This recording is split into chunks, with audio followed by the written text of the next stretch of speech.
Okay, picking up with slide number 5. Let's talk about 3 notes on the first string. Okay, so these 3 notes that we're going to learn are E, which actually we've already learned, and F and G. Okay, let's start with E. So we've already talked about E a little bit, right? E is just playing the first string, right? So when we pluck the first string, that's an E. That's the pitch we call E. All right? If your guitar is tuned properly, if you pluck the first string, then you shall play an E.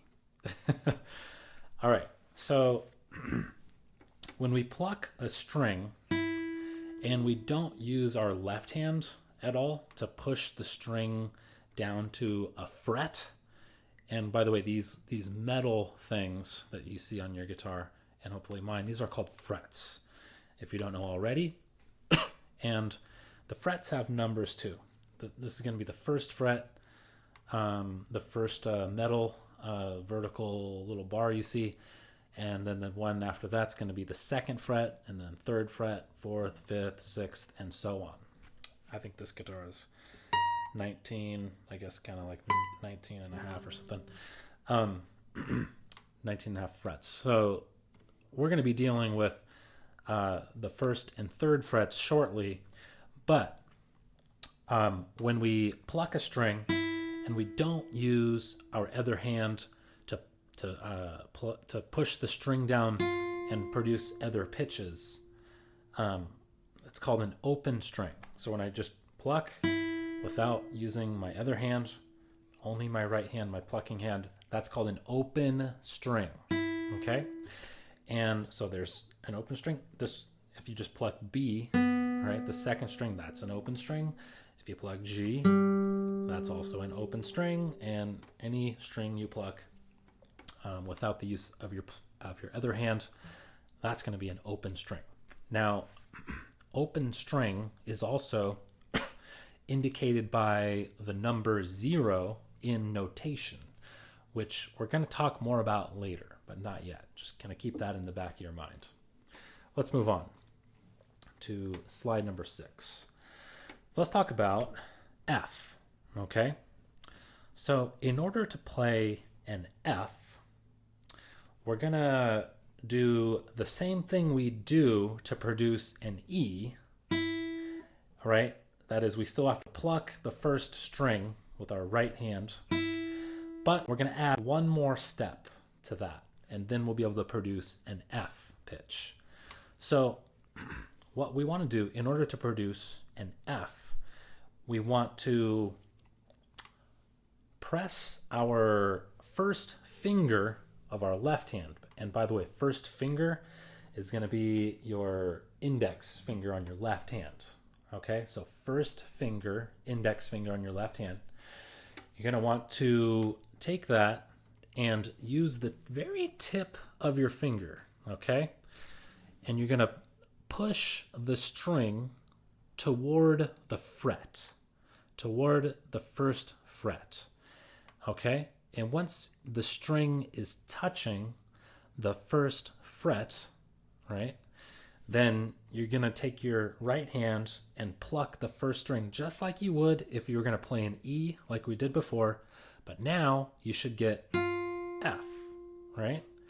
So here's E again.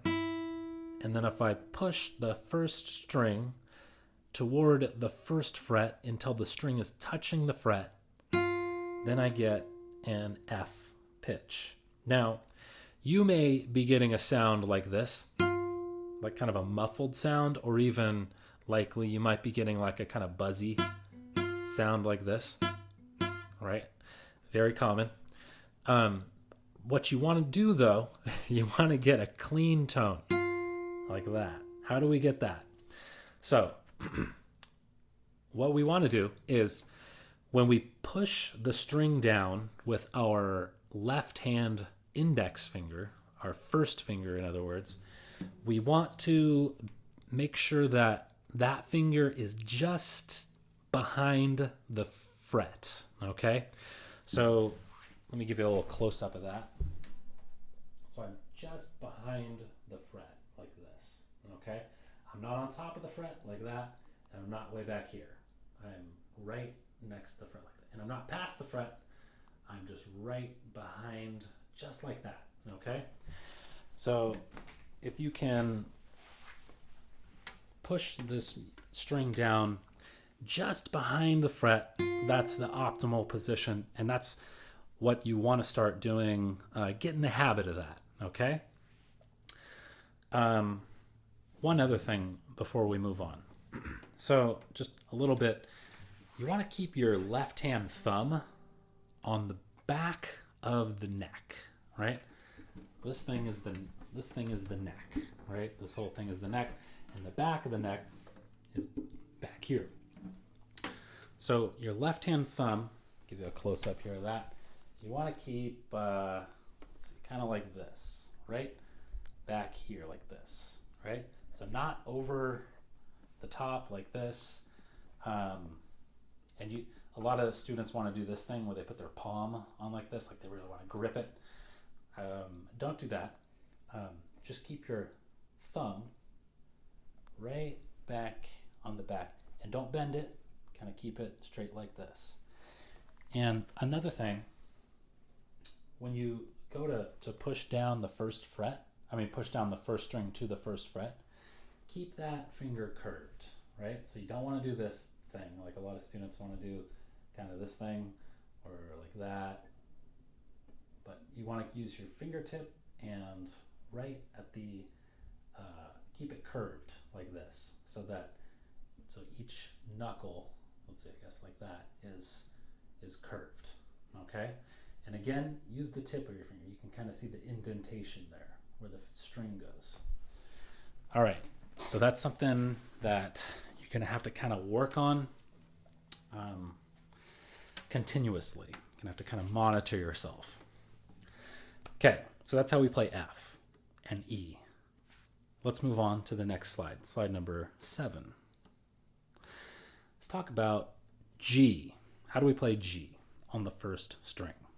So it's going to be a lot like F, but there's one thing that's different, okay? So this time we want to take our left hand third finger, and our third finger is our ring finger, okay? So on our left hand now we know that we have 1, that's our index finger on our left hand, and we have 3. All right, so that's going to be, so ring finger is number 3. All right, so we're going to use finger number 3, left hand ring finger, to push the first string down to the 3rd fret, okay? Not the 2nd fret, not the 4th fret, the 3rd fret. And again, we want to do the same way as we did the 1st fret. We want to push the string down, and our finger should be right behind the fret, right? Not too far, otherwise we'll get a buzzy sound like that, and not on top of the fret, otherwise we get like a muffled sound like that, and not past the fret. That's a different, now we're doing a different pitch. So right behind the 3rd fret, okay? And again, use that fingertip, the very tip of your finger, like I showed you earlier, and also keep each knuckle of your finger curved, right? So a lot of students end up kind of, especially with the 3rd finger, they end up kind of bending in like that. Keep it curved like this, okay? No bending, keep it curved.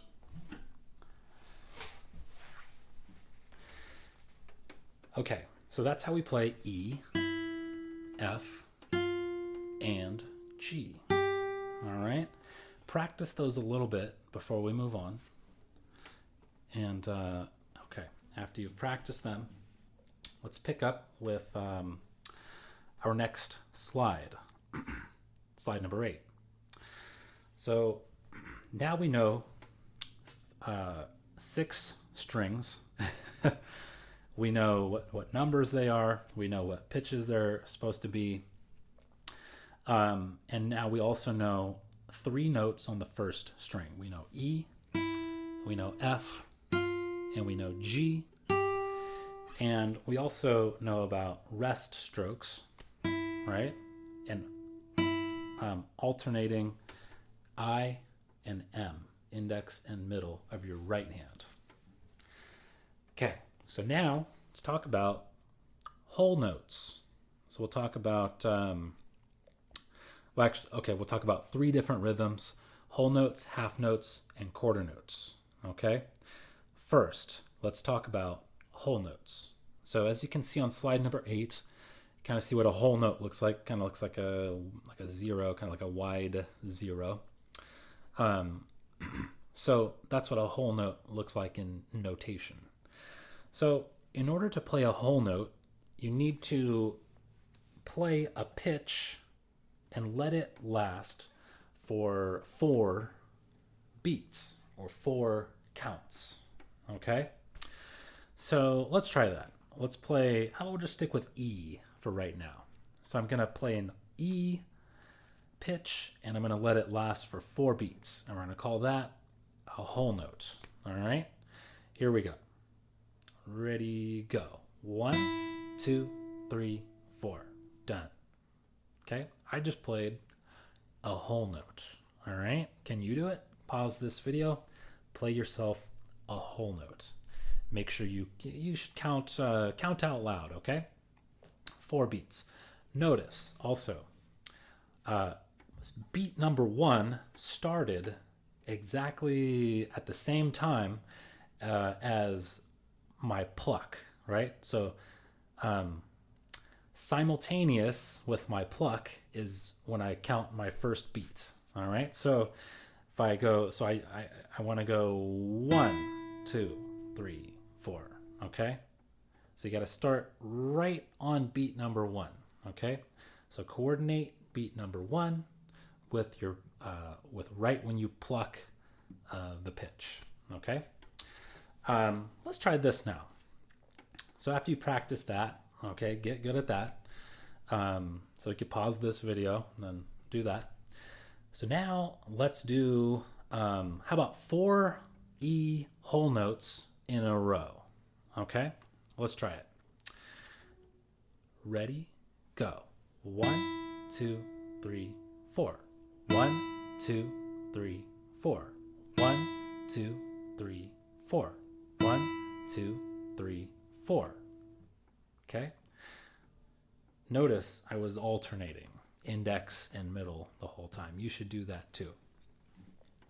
Now let's play 4 F whole notes. All right. So we're just going to get our F ready over here. Okay. And we'll do the same thing. We're going to count. We're going to do the same thing we just did, but this time we're playing F instead of E. Okay. All right. Ready, go. 1, 2, 3, 4. 1, 2, 3, 4. 1, 2, 3, 4. 1, 2, 3, 4. Done. Okay. Now do the same thing with G. All right. So we get that 3rd finger at the 3rd fret, pushing the string down. Okay. My thumb is on the back of the neck. It's not bent. And my 3rd finger is staying nice and curved. Okay. Ready, go. 1, 2, 3, 4. 1, 2, 3, 4. 1, 2, 3, 4. 1, 2, 3, 4. Done. Picking up with slide 9. Let's talk about half notes. So we're talking about rhythm, and we just talked about whole notes, which receive 4 beats each, right? Whole note, 1, 2, 3, 4. So half notes, as you can see what they look like here on slide number 9, kind of like a whole note, but with a stem on it, on the right side. So for a half note, we're going to let the pitch ring for 2 beats, okay? So like this. I'll play a half note E. Ready, go. 1, 2. Done. Again, beat 1 and my pluck coincide, right? Another half note. Ready, go. 1, 2, done. Let's try this now. Let's play 2 half notes in a row. So this time I'm going to play on beat 1 and let it ring through 2. Then I'm going to play on beat number 3 and let that ring to beat 4. And that'll be 2 half notes in a row. Let's try it. Ready, go. 1, 2, 3, 4. Done. All right. So now let's try this. Let's play 4 half notes in a row, but we're going to count to 4 twice. So I'm going to play on 1 like I just did and let it ring for 1 and 2. Then I'm going to play on 3 and let it ring for 3 and 4. Then I'm going to repeat that process again. Okay? Here we go. 4 half notes in a row. Ready? Go. 1, 2, 3, 4. 1, 2, 3, 4. All right? Let's do the same thing, but this time let's play the pitch F. So 4 half notes in a row again, but now with F instead of E. Ready? Go. 1, 2, 3, 4. 1, 2, 3, 4. All right? Now we'll do the same thing, but how about with G? Okay? Ready? Go. 1, 2, 3, 4. 1, 2, 3, 4. Okay? Practice those a little bit. Okay? Practice them with me and practice them by yourself. And then let's move on to slide number 10. Okay, so we talked about whole notes, we talked about half notes. Now let's talk about quarter notes. So quarter notes receive 1 beat each. All right, let's play a quarter note, E. Ready, go. E. Sorry, we'll do it like, we'll just count the beat. So ready, go. 1, done, right? Just 1 beat. That was a quarter note. So let's try this. Let's play 4 quarter notes in a row. We're going to count 4 beats and we're going to play a quarter note on each beat. Ready? Go. 1, 2, 3, 4. Done. Okay. Let's do that again. How about for F? We'll play 4 quarter notes in a row, but with F. Ready? Go. 1, 2, 3, 4. Done. We'll do it again, but how about this time for G? 4 quarter notes in a row, but for G. Ready, go. 1, 2, 3, 4. All right? There you have it. So that's whole notes, half notes, and quarter notes.